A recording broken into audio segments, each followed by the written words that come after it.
महोदयांना जल जीवन मिशनच्या संदर्भात काही गोष्टी लक्षात आणून दिल्या।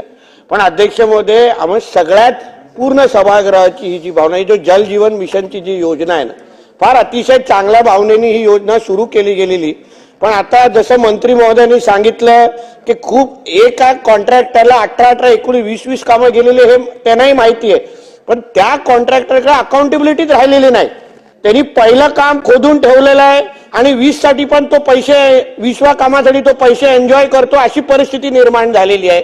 आम्ही मध्ये जिल्हा परिषद सीओ सिंधुदुर्ग यांच्याकडे पण त्याची बैठक घेतली, सगळ्या कॉन्ट्रॅक्टरांना समोर बसवलं, कोणाकडेच उत्तर नव्हतं अध्यक्ष महोदय। आणि या एका योजनेमुळे गावागावामध्ये मोठ्या प्रमाणामध्ये नाराजगी पसरलेली आहे।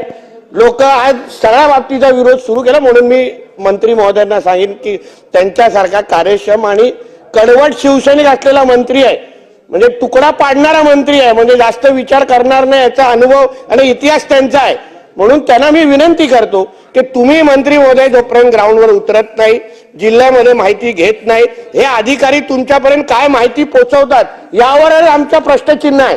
म्हणून या बाबतीमध्ये मंत्री महोदय प्रत्येक जिल्ह्याचा आढावा घेणार का, आणि हे सगळे जे कॉन्ट्रॅक्टर आहेत त्यांच्याकडून काहीतरी अकाउंटेबिलिटी असली पाहिजे अध्यक्ष महोदय। याबाबतचा हस्तक्षेप सन्माननीय मंत्री महोदय करणार का, असे माझे दोन प्रश्न आहेत।